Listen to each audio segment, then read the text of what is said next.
If you're not doing anything February 28th to March 1st, come see us with Channel Awesome at this year's C2E2. We'll be hosting panels and signing copies of our movies and DVDs, including our latest film, another Cinema Snob movie. Get your tickets and find out more info at c2e2.com. Oh boy, are we gonna watch something from Netflix? I hope so. Is that opening logo there? Yes, this is excellent news. Maybe it's something like The Two Popes or El Camino.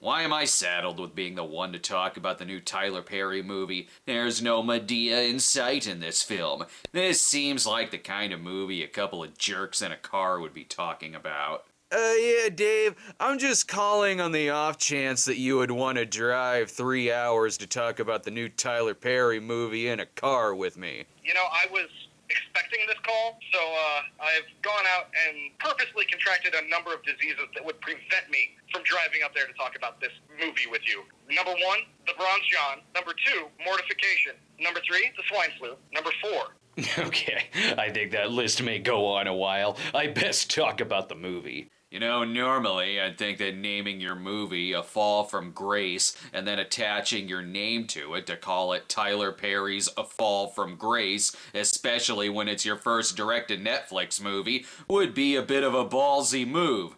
But the reviews it's getting aren't any better or worse than any of Tyler Perry's other movies, so I guess the title works. You can tell by the fact that this movie very clearly has a cinematographer and someone to do the lighting that this is indeed a Tyler Perry drama. It has domestic abuse, lies, cheating, and murder. Granted, a lot of Tyler Perry comedies also have some of those elements. So, whether we're talking about this movie, or the movie with the hidden plot of a man building his dream battery, or the AIDS movie, there's laughs to be had all around. It's just that these movies do it with more of a straight face than these other ones. Joking aside, though, there is a lot for the filmmakers to celebrate here. This is the first movie to be filmed at Tyler Perry Studios since its opening, which is the single largest production studio in the country. The movie was also shot very quickly, too,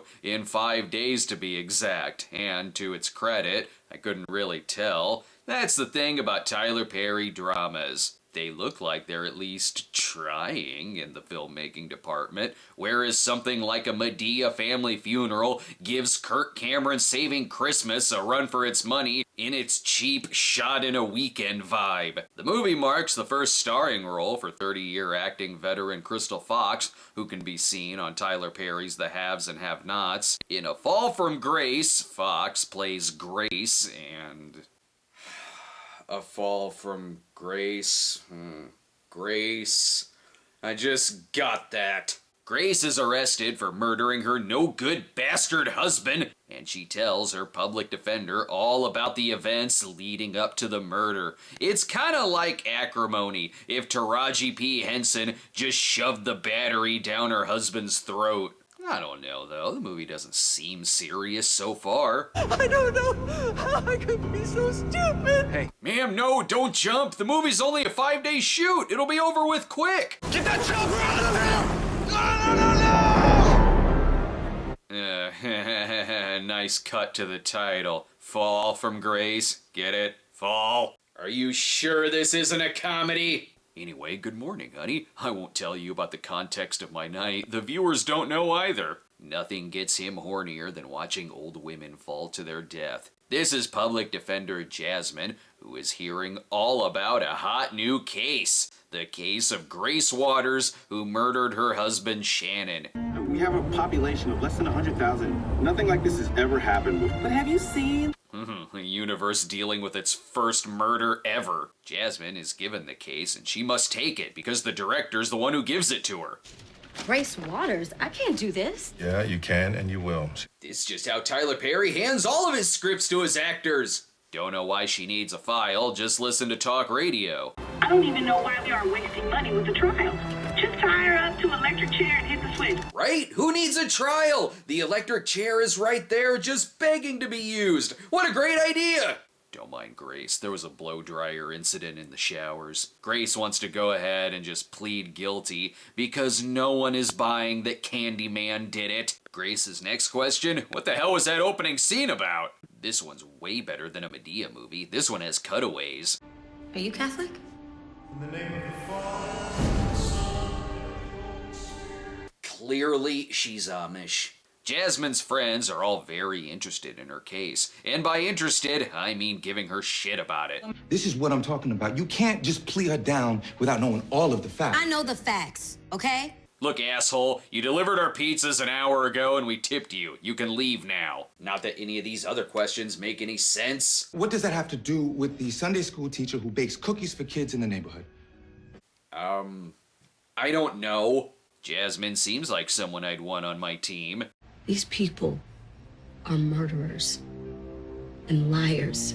Good thing she's a public defender. She's perfect for that masochist who wants to go to jail. Grace's son shows up to plead with her that Grace did not do this, but the DA wants to give her the maximum punishment of life without parole. He heard someone suggest that on talk radio. Grace then goes for the deal. This is all getting resolved quickly. I don't know how this movie is 2 hours long. Maybe the rest is just Jasmine waking up with the night shits. But this is where we meet Grace's friend Sarah, played by Felicia Rashad. Her house tells me she ran out of that sweet Apollo Creed money. Sarah has a lot to say, I guess. Seemed like his wife was living Grace's dream.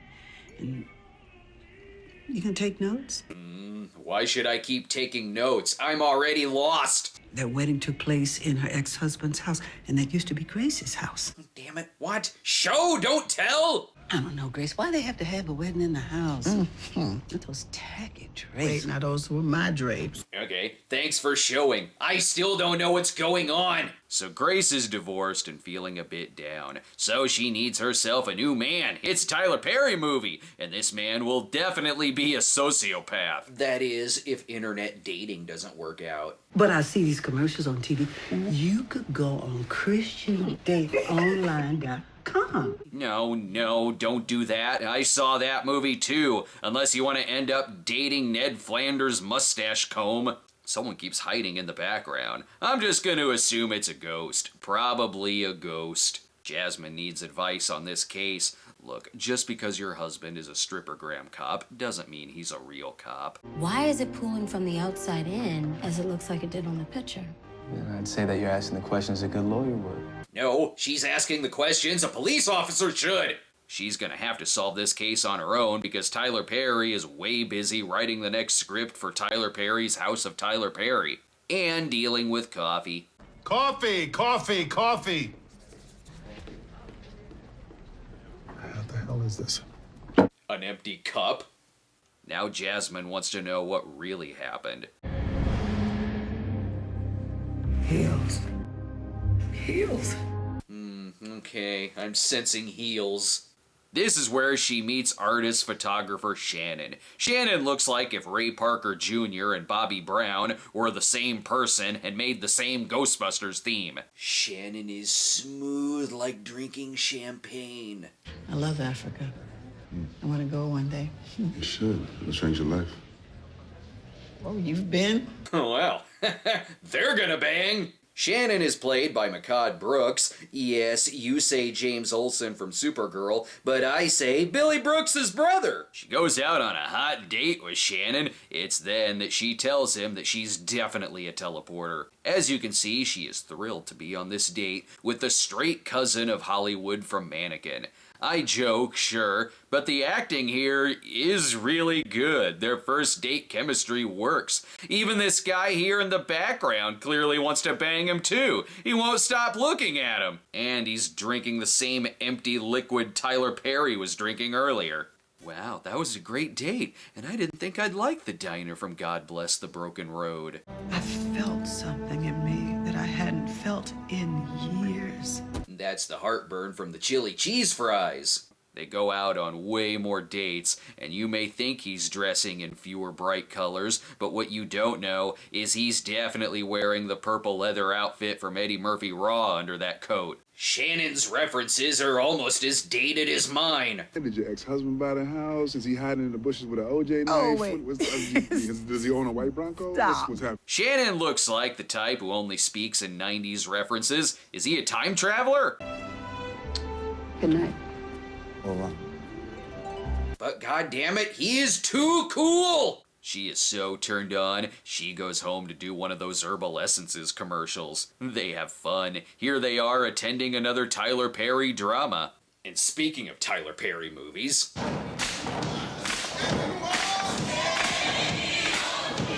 time to go to church! They go out for hot dogs, and then they fall asleep together on the phone due to the meat sweats. I don't even know how to describe this next date.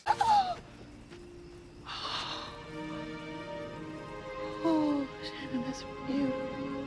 Oh my god, he introduced her to After Effects. It was nice of him to take her to an alien planet, more realistic than this. Grace Waters, What are you doing? will you marry me? Why not? You've known each other for like 5 minutes. I feel like I'm watching Moment by Moment, only if it was framed with Lily Tomlin confessing how she killed Strip. Grace still wants to sign away her freedom, and before getting to the honeymoon part of the story. Maybe Jasmine's husband tells her the good news that he replaced someone named Shannon in a Boys to Men cover band. Okay, after that brief detour to another scene, Jasmine is desperate to hear the rest of the story. Here they are, getting married and teleporting again. He is the perfect man. He brings her IHOP in bed. Something tells me he's only marrying her just for the free checking. Don't worry, he becomes evil just as quickly as I snap my finger. Grace, Yeah? there's two things I don't like. Ooh, let me take a guess. Mosquitoes? Paper cuts? One is being checked up on, and the other's being questioned. What? Why is any of this happening? This is a 2-hour movie, and Tyler Perry's bad coffee had more development than Shannon going from Mr. Cool to Mr. Sleeping with the Enemy. Things also become terrible at her bank job, where $300,000 is missing from her accounts, all taken with her access codes, and she's just simply fired. You're fired. I want that money, or you're going to jail. 'Cause that's how that works. Is this the same universe as War Room? Look, just bring us the drugs and money back and it's all good. She is freaking out, but thankfully Shannon is back from being Will Smith's younger clone in Gemini Man. I mean, I guess Shannon could have taken it, unless there were tons of other people who went into her office and took pictures with her accounts in the background. But she's more concerned with whether or not he's cheating on her. I set up this photo shoot with the kids. Kinda did it for you. They have cancer, Grace. Well, don't you feel like an ass who still owes over $300,000? If it turns out he's hiding the money under that wig, I'd buy it. Worse yet, she's 30 days behind on her mortgage. Oh right, someone took out a $375,000 mortgage in her name. And her accounts are overdrawn by near $5,000. Seems like this bank has great fraud protection. The person who did the notarizing lives at this seemingly abandoned house. This all seems legit. That's when everything I knew shattered. I almost don't want to cut to a commercial break. I am too hooked on what's going on here.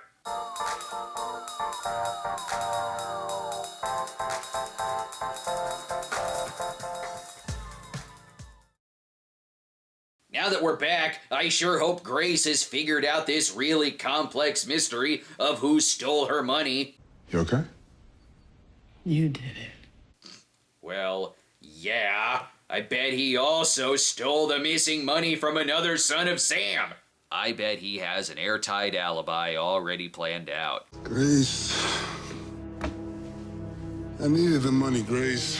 Or not. I guess all is forgiven. Just don't do that again, mister. It was nice of the bank to give Grace security footage that proves Shannon's guilt. She could probably use this to get her job back, but she's still worried she'll go to jail despite having evidence against Shannon, including his admission. Probably won't work, though. Shannon is full of excuses. And as your lawfully wedded husband, I have every fucking right to that money. You're lucky I got 2 phones. Case closed, Your Honor!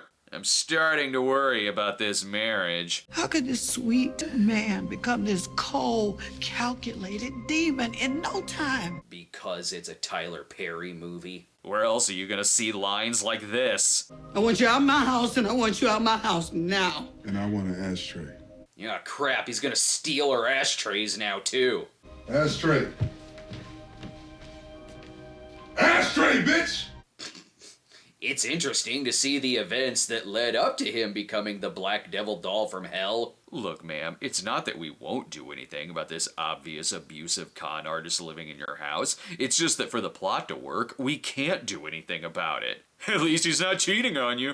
Shannon, get your black ass out of my motherfucking house! Look, the bank sent her over as a gift. What was I supposed to do? So you brought me to your mom's house?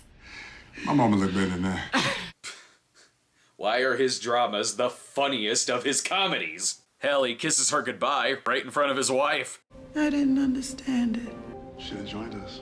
Damn it, Tyler Perry, just make a porno. Sure, you can still make it a soap opera. All the sex and the joy I brought to your miserable fucking life! This is why this universe needs Madea. She would have sawed that chair in half with a chainsaw by now and lit his cigarette with a blowtorch. Or this. That's right, just cut to the chase and bash him in the head with a bat. You may think this was revenge for taking her money and not leaving, but it's really because he didn't score her a classic black t-shirt with the white logo. Look, there's lots of evidence you were being abused. Hell, there's evidence he stole from you. You should have told me how strong of a case you have. Even Sarah was sent to dispose of the body, only the body was gone, and her son Malcolm was seen leaving. Alright, I forgot she had a son. Now she wants to go to trial, much to the disgust of Jasmine's boss. But when you lose this case, I promise you, you're fired and your career's over. Ugh, this case needs the much better Tyler Perry lawyer from Gone Girl. Anyway, it's a courtroom drama now. Ladies and gentlemen of the jury, today we are going to prove... Boo! Talk more about ashtrays, bitch. Jasmine's opening statement is going to be fairly easy. He had it coming.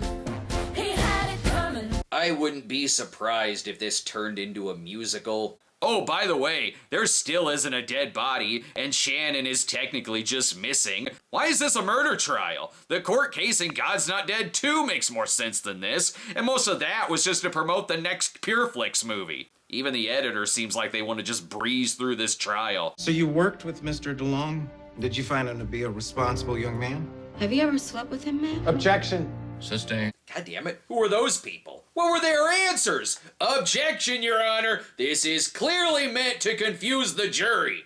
Best call up Sarah to the stand. Have you ever seen Grace violent? Oh, no. Oh, no. That was a devilish line reading. You did this, didn't you? She tries to lie for Grace, but the prosecutor has her phone records. No shit. And her cell was pinged to a cell tower showing where she was. You are no Johnny Cochran. She told me that she killed him. On second thought, maybe it was a bad idea to have our character witness be the person sent to dispose of the body. If only there were evidence that he abused her and cheated on her and stole her and the bank's money. Oh wait, there's tons of it! Naturally, boss Tyler Perry is very disappointed in Jasmine's lawyering skills. I guess it's a millennial thing. I'll never understand it. Stupid millennials and their missing phone records and calling bad witnesses to the stand. Jasmine has a bold closing argument strategy when the judge won't allow her to call Sarah back. It's basically just to say, nuh-uh. The defense calls Sarah Miller. Your Honor, Mrs. Bryant, I tolerate Take the stand, Miss Miller. Take the stand. I will not be going to Your Honor's chambers until Miss Miller takes the... Maybe Tyler Perry was right. I guess it's a millennial thing. I'll never understand it.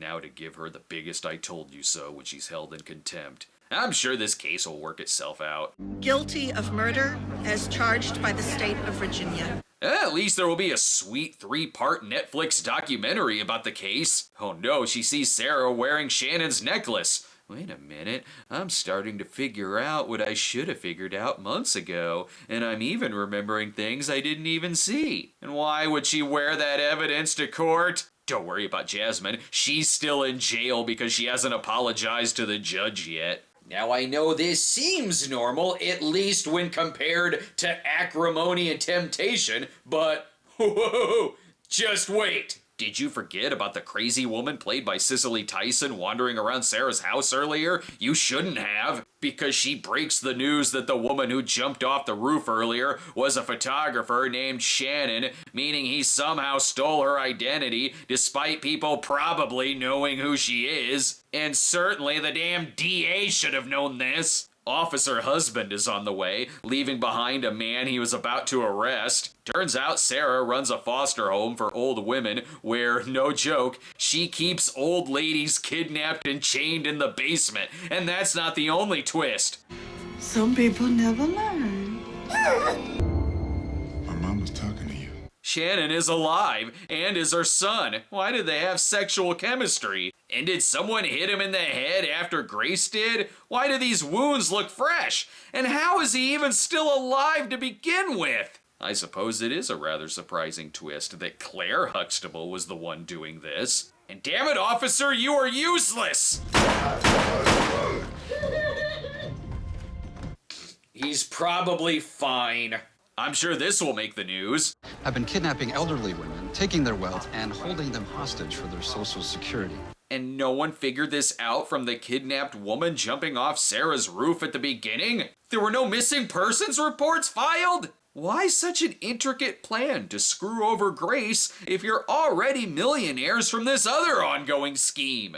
Anyway, you're free to go. We're all really stupid. Oh, and Sarah got away because Officer Husband is really good at leaving people behind in handcuffs for them to just run off, where they can then change their identity and keep preying on old women. Didn't she work with some financial institution? Oh, yes, she did. Yeah, what was her position again?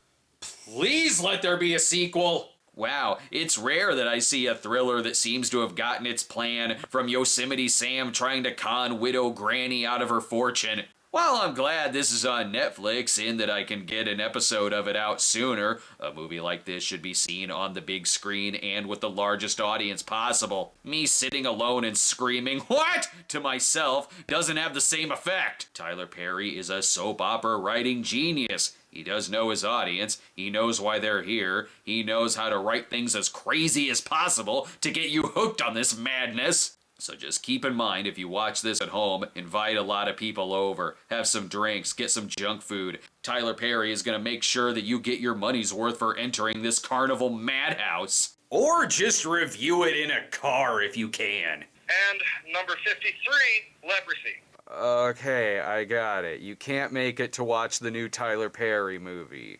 You're wearing an astronaut's costume, aren't you?